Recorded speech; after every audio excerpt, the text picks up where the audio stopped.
आकाशवाणी कोलकाता स्थानीय संबाद पढ़ছি प्रिया विश्वकर्मा। लोकसभा निर्वाचনের ষষ্ঠ দফার ভোটের জন্য প্রচারের সময়সীমা শেষ হচ্ছে আগামীকাল। এই পর্যায়ে রাজ্যের ৮টি সহ দেশের মোট ৫৭টি আসনে ভোট নেওয়া হবে আগামী শনিবার। রাজ্যের ৮টি আসন হল পুরুলিয়া, বাঁকুড়া, বিষ্ণুপুর, ঝাড়গ্রাম, মেদিনীপুর, ঘাটাল, তমলুক ও কাঁথি। ২ দফার জন্য প্রচারও চলেছে জোর কদমে। প্রবীণ বিজেপি নেতা কেন্দ্রীয় স্বরাষ্ট্রমন্ত্রী অমিত শাহ ভোটের প্রচারে আজ রাজ্যে এসেছেন।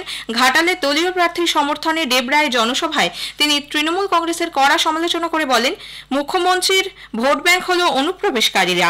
বিজেপি তৃতীয়বার ক্ষমতায় ফিরলে পশ্চিমবঙ্গকে সোনার বাংলায় পরিণত করবেন। সন্দেশখালীর ঘটনায় গোটা দেশ ক্ষুব্ধ বলেও তিনি মন্তব্য করেন। এর আগে ভূপতিনগরে কাঁথির প্রার্থীর সমর্থনে এক জনসভায় তিনি বিরোধী দলনেতা শুভেন্দু অধিকারীর বাড়িতে পুলিশি তল্লাশি প্রসঙ্গে বলেন, তৃণমূল কংগ্রেস নেতাদের বাড়ি থেকে কোটি কোটি টাকা পাওয়া গেলেও শুভেন্দুর বাড়ি থেকে পুলিশ কানাকড়িও পায়নি। ममता जी हार से जबरदस्त डरी हुई। कल मैं जैसे ही लैंड हुआ एक एसएमएस मिला कि अपने शुभेंदु दा के घर पर पुलिस ने रेड करी है। अरे ममता दीदी, हम भाजपा वाले हैं, आपकी पुलिस से नहीं डरते। आपके मंत्रियों के यहाँ से रेड हुई, 51 करोड़ रुपया मिला और शुभेंदु के घर पर रेड हुई, 4 आना भी ममता दीदी को नहीं मिला, 4 आना भी। এরপর স্বরাষ্ট্রমন্ত্রী পুরুলিয়া ও বাঁকুড়া লোকসভা কেন্দ্রে দলীয় প্রার্থীদের সমর্থনে জনসভা করার কথা। পিংলা ও পাড়ায় জনসভা এবং বাঁকুড়ায় তিনি রোড শো করবেন।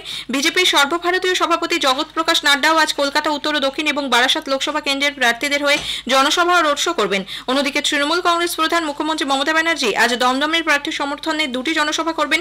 খড়দার সূর্যসেন নগর মাঠে বেলা 3টে এবং আগরপাড়ার বিবেকানন্দ সমিতি ময়দানে বিকেল 4টে নাগাদ তার এই প্রচার কর্মসূচি রয়েছে। দলের সাধারণ সম্পাদক অভিষেক বন্দ্যোপাধ্যায়ও আজ মেদিনীপুরে 2টি জনসভায় যোগ দেবেন। সিপিআইএম নেতা সীতারাম ভিয়েচুরি কলকাতা দক্ষিণে দলীয় প্রার্থীর সমর্থনে বেহালার শখের বাজার থেকে 14 নম্বর বাস স্ট্যান্ড পর্যন্ত এক মহামিছিলে যোগ দেবেন। বিরোধী দলনেতা শুভেন্দু অধিকারী বিজেপি প্রার্থী হিরণময় চট্টোপাধ্যায়ের আত্মসহায়ক এবং আরো 2 বিজেপি নেতার বাড়িতে পুলিশের তল্লাশির ঘটনায় রাজ্য রাজনীতি উত্তাল। পূর্ব মেদিনীপুরের কোলাঘাটে শুভেন্দু অধিকারীর ভাড়া বাড়িতে গতকাল এক দুষ্কৃতীর খোঁজে পুলিশ আসে। বিজেপি কর্মীদের সঙ্গে পুলিশের হাতাহাতি ও বচসা বাঁধলে চরম উত্তেজনা দেখা দেয়। এই ঘটনায় সংশ্লিষ্ট 2 পুলিশ আধিকারিককে অবিলম্বে সাসপেন্ড করার দাবি জানিয়েছেন শুভেন্দু। এদিকে বিজেপি নেতা হিরণের আত্মসহায়ক তমঘ্নদের বাড়িতেও পুলিশ গতরাতে তল্লাশি চালায়। খবর পেয়ে অভিনেতা হিরণ সেখানে গেলে পুলিশের সঙ্গে তাঁর বাগবিতণ্ডা বাঁধে। মেদিনীপুরে আরো 2 বিজেপি নেতার বাড়িতেও চলে তল্লাশি। এদিকে বিজেপি নেতা দিলীপ ঘোষ কিসের ভিত্তিতে এই তল্লাশি তা নিয়ে প্রশ্ন তুলেছেন। বাঁকুড়ায় সাংবাদিকদের মুখোমুখি হয়ে তিনি বলেন, তৃণমূল কংগ্রেস অস্তিত্ব রক্ষার সংকটে ভুগছে। ভোট পরবর্তী অশান্তির আশঙ্কায় নির্বাচন শেষ হয়ে যাবার পরেও রাজ্যে কেন্দ্রীয় বাহিনী মোতায়েন রাখার সিদ্ধান্ত নিয়েছে স্বরাষ্ট্রমন্ত্রক। 4 জুন ভোটের ফল প্রকাশের পর আরও 15 দিন 320 কোম্পানি কেন্দ্রীয় বাহিনী অশান্তিপ্রবণ এলাকাগুলিতে মোতায়েন থাকবে বলে মুখ্য নির্বাচনী আধিকারিকের দপ্তর সূত্রে জানা গেছে।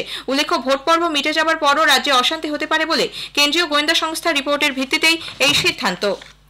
বেলেঘাটার জোড়ামন্দির বাজারে আজ সকালে কয়েকজন দুষ্কৃতী বিজেপির মণ্ডল সভাপতি অনুপম রায়কে মারধর করে পালিয়ে যায় বলে অভিযোগ। ভরা বাজারে সবজি কেনার সময় আচমকায় পেছন থেকে এসে দুষ্কৃতীরা তাকে মারধর করে। সিসি ক্যামেরায় গোটা ঘটনা পুলিশের নজরে আসে। এদিকে টালাতে বিজেপি নেতা তাপস রায়ের বুথ এজেন্ট তারক দাসের বাড়ির সামনে থাকা 2টি বাইক পুড়িয়ে দেওয়া হয়েছে। এর মধ্যে একটি বাইক তাপসের ভাইয়ের। 2021 সালে ভোট পরবর্তী হিংসায় 3 মাস তিনি বাড়ি ছাড়া ছিলেন বলে জানিয়েছেন তারক। বাকি 2 দফা ভোটের জন্য কলকাতা শহরের রাস্তা থেকে তুলে নেওয়া হচ্ছে বেশিরভাগ মিনি বাস। তাই আগামী 2 সপ্তাহ নিত্যযাত্রীদের ভোগান্তির আশঙ্কা করছেন বেসরকারি বাস মালিক সংগঠনগুলি। এপ্রিল মাসে ভোটের কাজ শুরু হবার পর থেকে বেসরকারি বাস, মিনি বাস নিতে শুরু করেছিল নির্বাচন কমিশন। আগামী শনিবারের ভোটের জন্য বেশ কিছু বাস তুলে নেওয়া হচ্ছে। আর শেষ দফায় কলকাতা সহ উত্তর ও দক্ষিণ 24 পরগনা জেলার আসনগুলিতে নির্বাচন। তাই আগামী 27 ও 28 তারিখ থেকে কলকাতা শহর ও শহরতলির মধ্যে চলাচল করা বাস, মিনি বাসের 90% পর্যন্ত তুলে নেওয়া হবে বলে খবর। ষষ্ঠ দফায় নির্বাচনে প্রাকৃতিক দুর্যোগের পূর্বাভাস থাকায় তার পদক্ষেপ নিয়ে মুখ্য নির্বাচনী আধিকারিক আরিজ আফতাব বিপর্যয় মোকাবিলা দপ্তরের আধিকারিক সচিবের সঙ্গে বৈঠক শুরু করেছেন। বৈঠকে বিভিন্ন জেলার জেলাশাসকরা ভার্চুয়ালি উপস্থিত রয়েছেন। বিজেপি নির্বাচনী বিজ্ঞাপনে নিষেধাজ্ঞা নিয়ে সিঙ্গেল বেঞ্চের নির্দেশ বহাল রাখল ডিভিশন বেঞ্চ। আজ বিচারপতি টি.এস. শিবজ্ঞানম এবং বিচারপতি হিরণময় ভট্টাচার্যের ডিভিশন বেঞ্চ জানিয়েছেন, বিজেপি নির্বাচনী বিজ্ঞাপন নিয়ে সিঙ্গেল বেঞ্চের নির্দেশে হস্তক্ষেপ করবেন না তারা।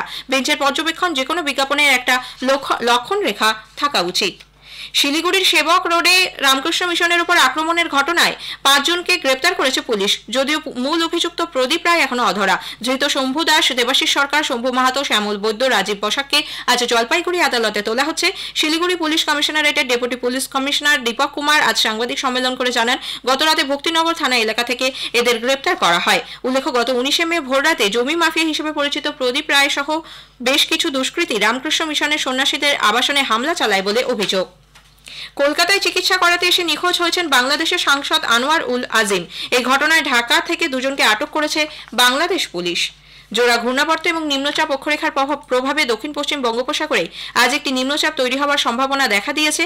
এটি আরও উত্তর পশ্চিম দিকে অগ্রসর হয়ে শুক্রবার বঙ্গোপসাগরের কেন্দ্রভাগে গভীর নিম্নচাপের রূপ নেবে বলে আবহাওয়া দপ্তর জানিয়েছে। এর প্রভাবে রাজ্যের বিভিন্ন জেলায় বজ্রবিদ্যুৎ সহ ভারী বৃষ্টির সম্ভাবনা।